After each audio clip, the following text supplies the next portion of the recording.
All right, now we're going to talk about Pride in Wilton Manors, Florida, with our good friend Chris Caputo. Chris Caputo, come on in. Hey, Amber, it is so good to see you, and you look amazing as always.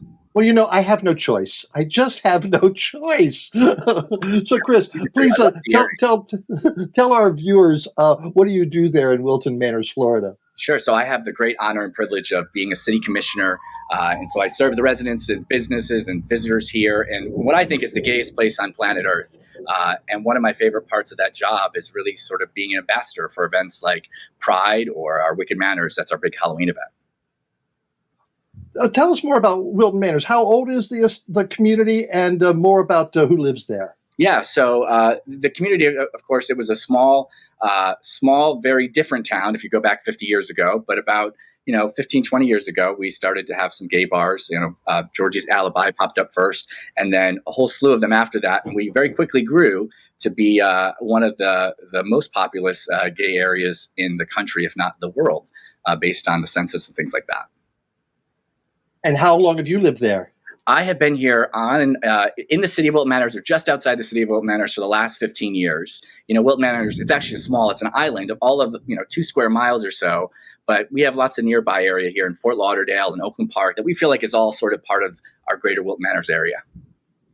Tell us about the Pride plans for Wilton Manors. Yeah, so we are so excited for our Pride. It's a huge event every year with a great parade, and of course we close down the street. So it's about half a mile that gets closed down, and it is packed with people.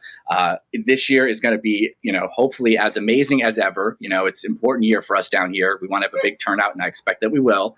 And so it's June 17th, by the way. And so we'd love to have everyone come and join us. Come here. It's a fun place to be for sure. For probably one of the best prides in the nation. Was that ding on you or me? That's me. Okay.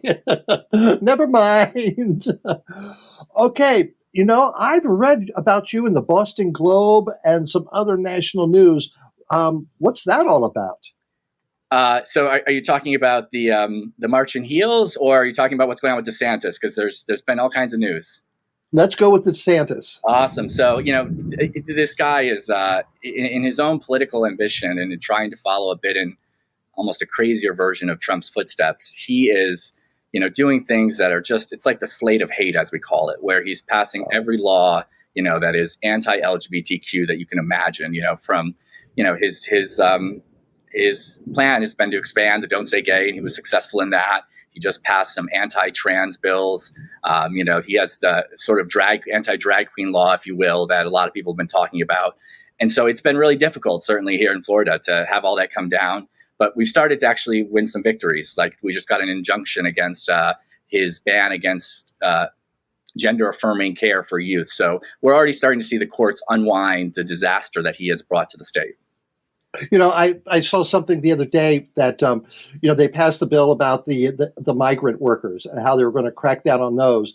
And now all of a sudden they realize what's happening there, that the migrants are leaving and the fields are empty. The construction sites are not doing anything. And now they're going, oh, we didn't mean you can stay, and they're going to realize that it bites back. That's right. It's very interesting. I was meeting with some developers, and they were talking about their what they think the long-term kind of construction costs and things like that are going to be. And they just said, hey, with just migrants leaving alone, we don't have the labor pool that we had. So we can expect costs to go up quite a bit, in the short-term future. So it's interesting how it all trickles down, if you will.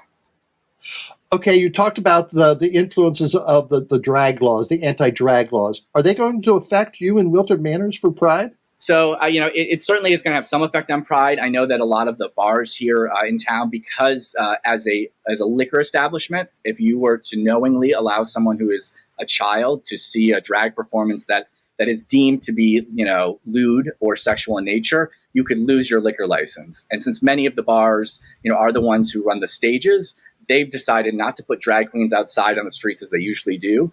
And that's really sucks, frankly. It's unfortunate, but we're happy to keep it an all ages event, as we think Pride should be. There will be drag queens, of course, in the bars, and I'm actually excited. I'm going to be in drag myself on the city's float, and I know there'll be a whole bunch of drag queens on floats. So drag will still be well represented. We're starting to send a message to DeSantis that his law doesn't work down here.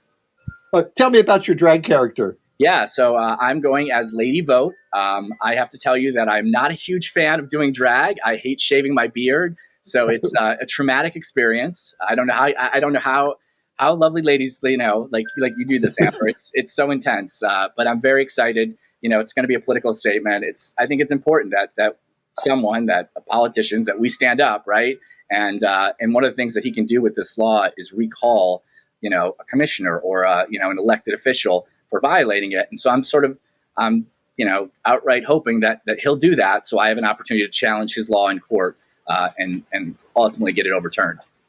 I do too, and that's what's going to take is us fighting back. Later on, I'm doing one of my rants, and it's about we need to get noisier and angrier than they are, That's right. and because we've got to fight back. Because 50 years ago, our forefathers fought so hard for what we had, but we're losing now.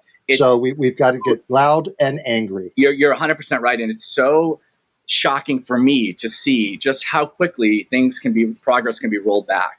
So it really has. I think it's scared us as a community, but it's got us reengaged. And you're right. We need to be out there. We need to be loud. We need to be heard. We need to get rid of these people from office that don't care about people like we do. That's right. Very good. Well, Chris, good luck with your pride. Send us pictures of you. We want to see them in drag on that float. All right. All right. Good seeing you. Have a good pride. Bye. Thank you so much, Chris. It was great talking and seeing you again.